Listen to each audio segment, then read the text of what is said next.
یہ ہمارے استاد مصر میں بتاتے تھے کہ رب کا قانون کیسا ہے. موسیٰ علیہ السلام کے مقابل میں فرعون جیسا سخت قسم کا بادشاہ موجود ہے. اس کے پاس جانا ہے موسیٰ علیہ السلام کو، اور آپ کو 2 معجزے دیے گئے تھے. آپ کو پتا ہے اور تقریباً سب کو پتا ہے، ایک آپ کا عصا تھا، لکڑی جس کو زمین پر ڈالتے تو اژدھا بن جاتا، اور ایک آپ کا ید بیضا، اگر آپ جیب میں ہاتھ ڈال کر کے نکالتے تو خوب روشن ہو جاتا. یہ 2 معجزے آپ کو دیے گئے تھے. لیکن میں آپ کو یہاں ذکر یہ کرنا چاہ رہا ہوں کہ اللہ تبارک و تعالیٰ نے یہ معجزے آپ کو جب عطا کیے تو یہ نہیں فرمایا جاؤ فرعون کے پاس ڈالو اس لکڑی کو، بلکہ جانے سے پہلے موسیٰ علیہ السلام کو پہلے کہا گیا کہ آپ زمین پر عصا ڈالیں، ابھی فرعون نہیں ہے، کوئی مقابلہ نہیں ہے. تو موسیٰ علیہ السلام نے اپنے عصا کو زمین پر رکھا، وہ اژدھا بن گیا.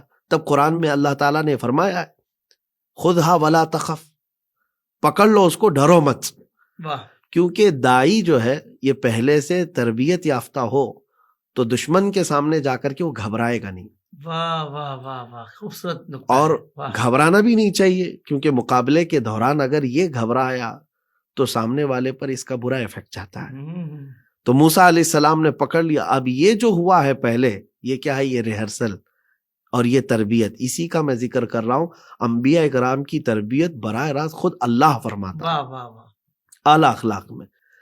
اب آپ کا جو سوال ہے انبیاء کرام علیہ السلام کی ان باتوں کے سلسلے میں جو داعیان دین کے لیے ضروری ہیں، تو چند باتیں میری طرف سے آپ سن لیں کہ اخلاق میں اعلیٰ ہونا داعی کے لیے سب سے پہلا وصف ہے. صحیح. صدق، جو سچ بات. کسی بھی نبی کے بارے میں کسی بھی امت نے کبھی یہ الزام نہیں لگایا کہ یہ جھوٹ بولتے ہیں، کبھی نہیں. انبیاء کرام علیہ السلام کے خاص اوصاف میں سے ایک بات ہے، ان کے دشمنوں نے بھی کبھی یہ نہیں کہا کہ یہ جھوٹ بولتے ہیں یا کبھی جھوٹ کہا ہے. امانت، صدق، امانت، یہ 2 چیزیں جو ہے سارے نبیوں کا وصف رہا ہے، اور خود رسول پاک صلی اللہ علیہ وسلم کا.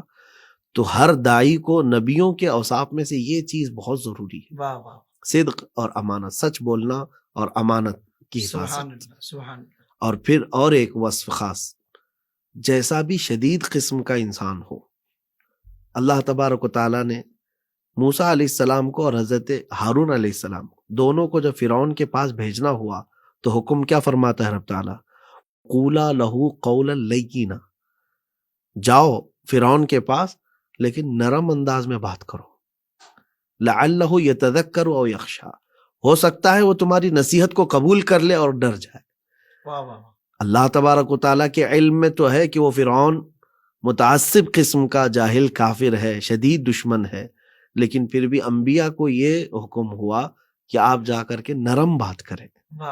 اور خود رحمت عالم صلی اللہ تعالیٰ علیہ وسلم کے متعلق قرآن پاک میں فَبِمَا رَحْمَةٍ مِّنَ اللَّهِ لِنْتَ لَهُمْ، اے رسول آپ اللہ کی رحمت سے لوگوں کے لیے نرم ہیں، اور اگر آپ سخت دل ہو جائیں تو یہ لوگ آپ سے دور ہو جائیں گے، لوگ آپ سے دور ہو جائیں گے. رحمت عالم صلی اللہ تعالیٰ علیہ وسلم کے متعلق ہے کہ آپ نرم ہیں لوگوں کے لیے، تو آپ کے اطراف لوگ ہیں. تو ہر داعی دین کو سب سے پہلے اپنے لہجے کا صحیح استعمال سیکھنا ہوگا کہ دعوت دینے کے وقت کون سا لہجہ استعمال کریں. لیکن اس کا مطلب یہ بھی نہیں ہے کہ دشمنان خدا کے لیے یا دشمنان رسول کے لیے ہمیشہ نرم لہجہ رکھا جائے. صحیح. یہ بھی ضروری نہیں. صحیح.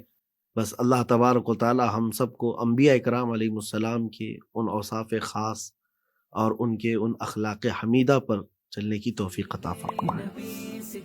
زندگی کے تمام شعبوں میں دینی رہنمائی حاصل کرنے اور آخرت کو بہتر کرنے کے لیے ہمارے YouTube channel Islamic digital studio کو سبسکرائب کر لیں اور بیل آئیکن بھی پریس کر لیں.